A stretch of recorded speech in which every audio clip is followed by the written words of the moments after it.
I worked as a night shift correctional officer in a mid-sized, aging prison in the Midwest. I'd been on the job only a few months when they moved me to the night shift, the kind of shift where time crawls, paperwork stacks up, and every sound feels louder than it should be. Most wings were routine, fluorescent lights buzzing overhead, distant clatter of pipes, the hum of the industrial heater. But there was one wing everyone disliked, Cell Block D. It was the oldest part of the facility. High, arched ceilings streaked with water stains, flaking paint that curled like peeling bark, and those heavy iron doors with square slits. The hinges creaked even when no one touched them.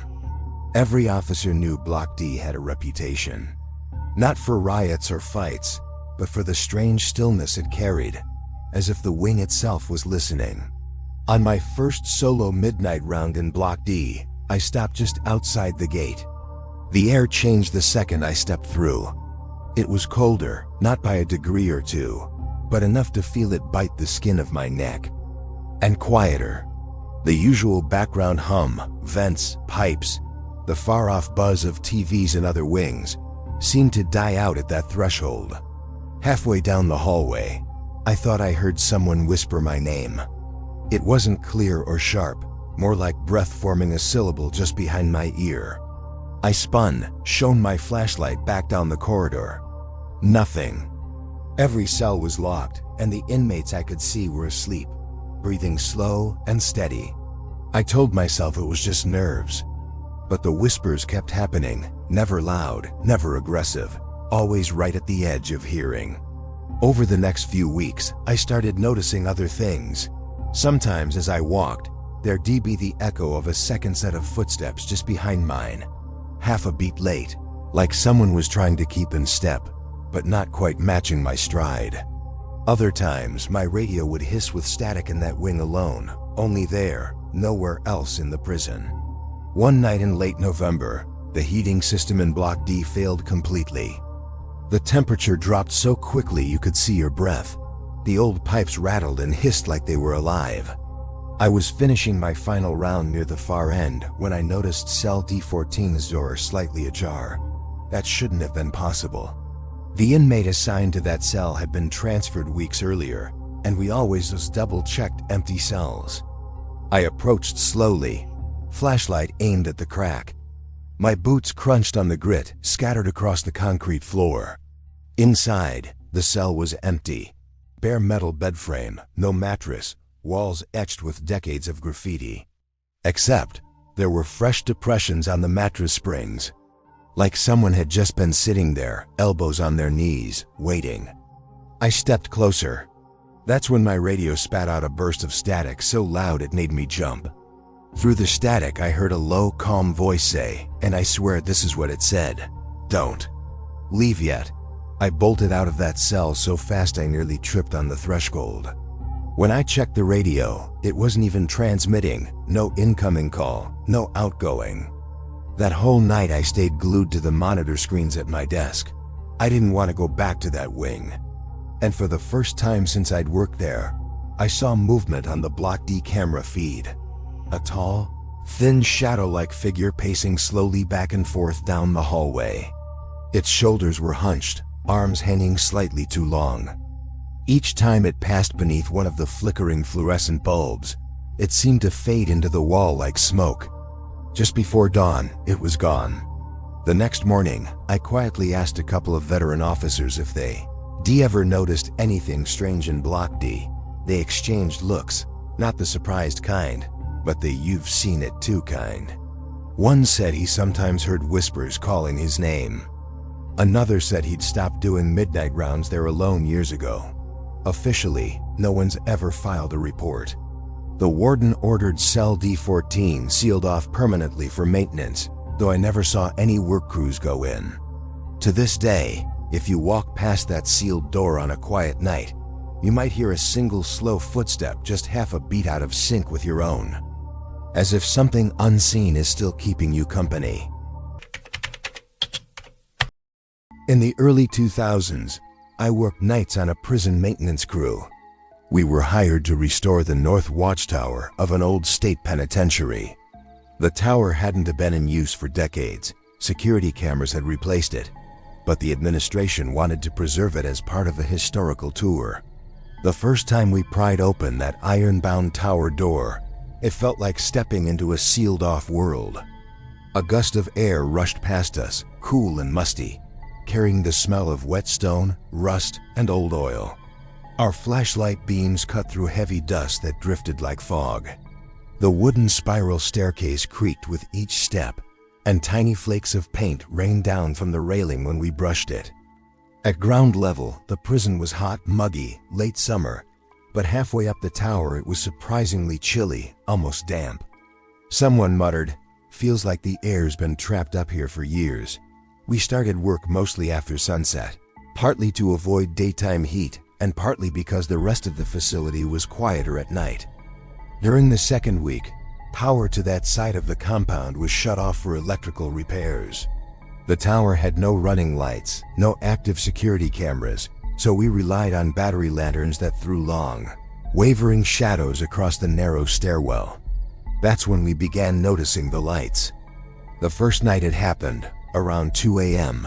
I was outside the tower checking the toolbox when one of the guys nudged me and pointed up. Through the narrow top windows, we saw a pale bluish-white glow moving slowly across the glass panes, gliding from one side to the other as though someone was up there walking with a lantern. We radioed the rest of the crew inside. Everyone answered from the ground floor. No one had gone up. The glow lingered for nearly a minute, then dimmed as though it had been carried to the far side of the room and set down. The next night it came back, same time, same wandering pattern.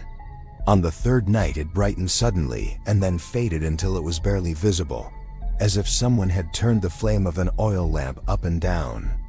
I finally decided to check it out for myself. That fourth night I volunteered to climb the tower alone. Just before 2 a.m., I left my lantern downstairs to avoid blaming its reflection for what we'd been seeing. As I ascended the narrow metal steps, my boots rang on the iron with hollow clangs. Halfway up, I thought I heard another set of footsteps echoing faintly a beat behind mine, soft but steady. When I stopped to listen, the echo stopped too. The higher I climbed, the colder the air grew, almost enough to see my breath. The scent changed as well. The dusty dryness shifted to something sharper, like damp stone mixed with faint old smoke. I reached the final landing, pushed the warped door with my shoulder, and stepped into the dark round chamber. The moment I entered, the glow we'd seen from outside vanished. I swept my flashlight across the room. There was nothing. Bare walls, warped wooden floor, exposed rafters. Only one thing stood out. A single dusty wooden chair facing the window, as if someone had been keeping watch for years without moving. I crossed to the window to check if maybe moonlight or a reflection had been playing tricks on us. As I leaned close, I caught a glimpse of a man's silhouette reflected in the glass, standing just behind me. I froze.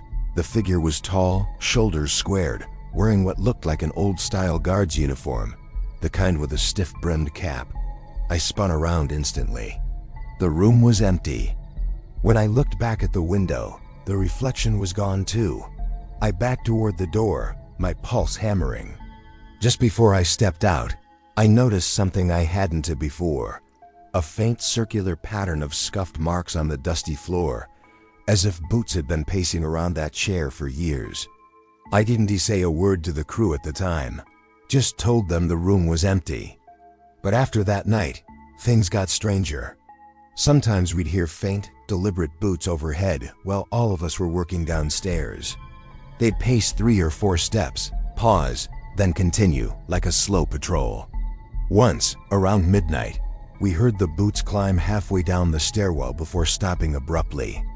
When 2 of us went up to check, the air was icy cold near the top landing but still muggy below. Another time, we found fresh shoe prints in the thick layer of dust on the top floor. The prints were crisp, clearly from a heavy boot. They led from the doorway straight to the chair, and then just stopped. No prints going back. On our last week of work, while we were hauling debris out after dark, One of the crew froze at the bottom of the stairs and tilted his head, listening. He swore he heard a low voice mutter from above, "Still on duty." We all stood in silence for a few seconds. The stairwell felt as if the temperature had dropped 5 degrees.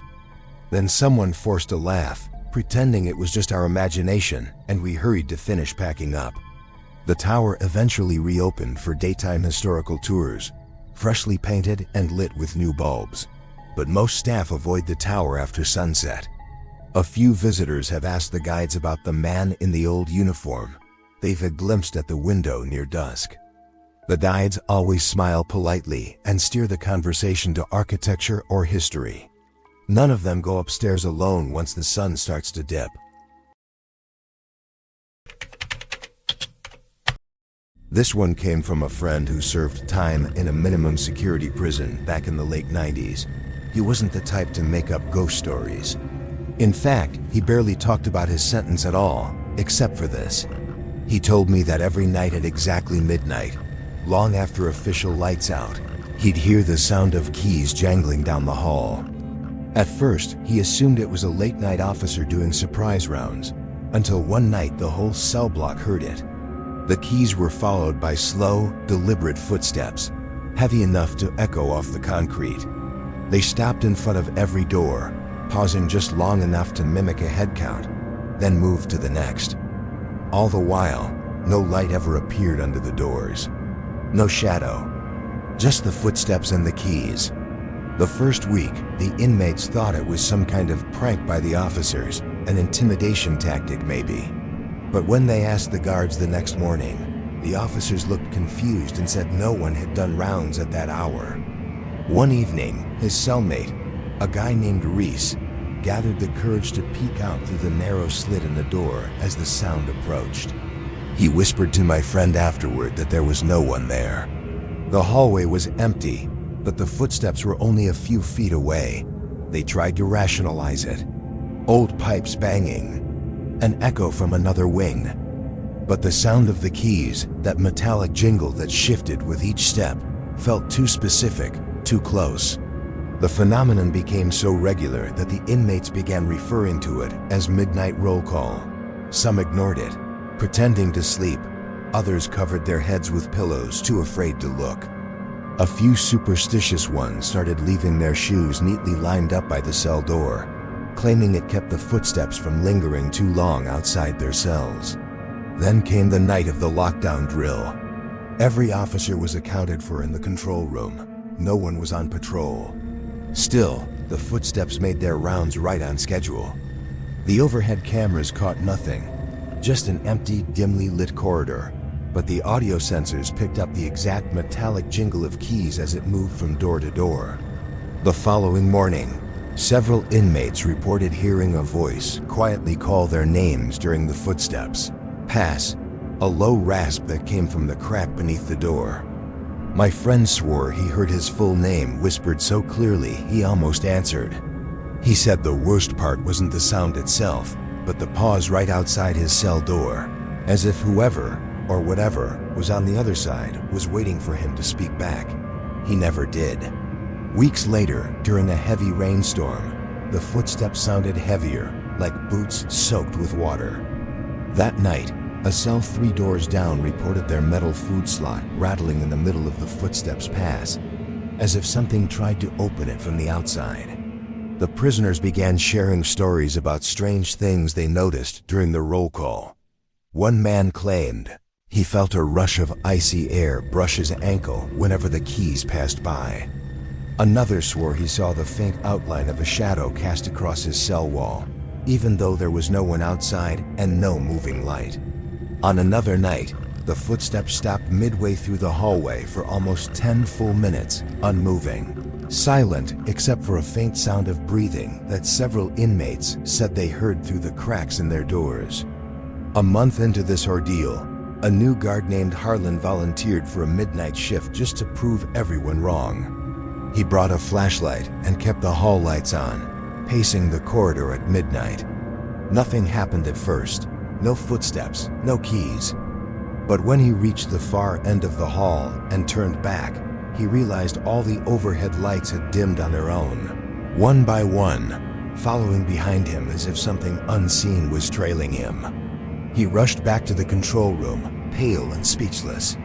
My friend said that after that night, even the guards avoided that wing after midnight unless absolutely necessary. Months later, he managed to get his hands on an old newspaper article about the prison's history.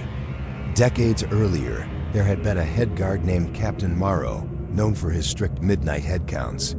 The article said he'd suffered a fatal heart attack during his rounds, collapsing right outside what later became my friend's cell. It was rumored that he was so devoted to his duty, he never truly left his post. The story unsettled my friend, but it also explained why the keys always stopped at every single door, especially his. His final week before release, the footsteps came one last time. But this time, as they stopped outside his door, he heard the rasping voice whisper just one word: "Go." The next day, the prison's power flickered during morning roll call, and the entire cell block was left in brief silence. The keys were never heard again after he left, though newer inmates occasionally complain of hearing distant boots on the concrete late at night, just enough to make them wonder if the midnight roll call ever truly ended. To this day, that wing is mostly closed off at night, except for necessary transfers. The officers say the keys still jingle sometimes during the late hours, and that the doors feel colder wherever the unseen guard has just stopped.